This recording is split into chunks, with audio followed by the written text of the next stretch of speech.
x'jipparalizza il-moħħ u l-qalb u jibblokka l-qawwa ta' Alla li tfejjaqna.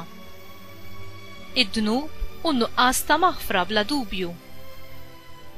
Id-dnub jipparalizzana aktar milli tista' tagħmel dan kur marda fiżika li nistgħu nimirdu biha.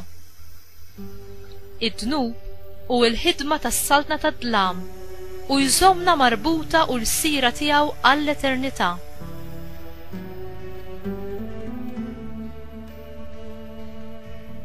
Hemm biss soluzzjoni waħda u din hi il-fejqan u l-qawwa ta' Ġesu li jnaddafna permezz tal-maħfra tiegħu.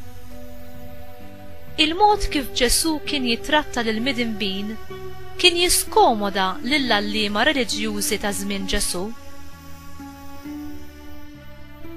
Meta mifluġ inġieb għand Ġesu minħabba l-fidi li kellhom f'Ġesu il-ħbieb tiegħu, Ġesu għamel xi ħaġa li ħadd ma kien qed jobsora. U l-ewwel ħafer id-dnubiet ta' dan ir-raġel.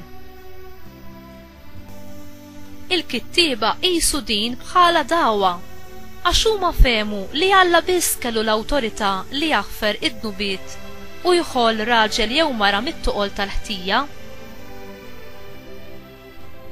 Ġesu ħaddem għalih awtorità li Alla biss seta' jeżerċita. Ġesu mhux biss ta' prova li l-awtorità tiegħu kienet ġejja minn Alla, huwa wera wkoll il-qawwa kbira tal-ħniena u l-imħabba t'Alla li ssalva billi fejjaq lil mifluġ f'ġismu.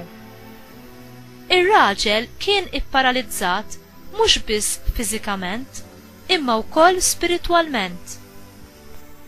Ġesu ħelsu mit-toqol tal-ħtija u saħħu f'ġismu wkoll.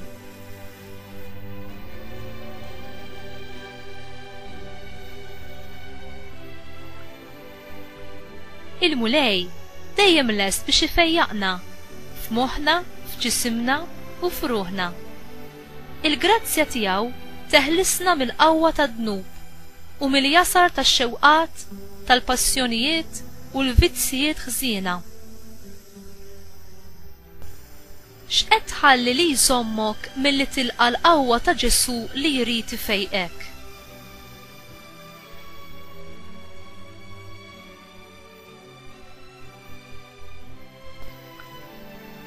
Amen mulej, li l-qawwa tal-fejqan tiegħek tmiss kull rokna fil-ħajja tiegħi.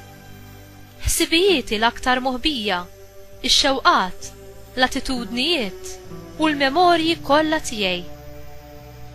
Aħfir li nuqqasijieti u ibdilni bil-qawwa tal-Ispirtu Santu permezz tas-saċerdoti fis-sagrament tal-qrar. Ħalli nimxi b'kunfidenza fit-triq tal-verità u s-sewwa tiegħek. Amen.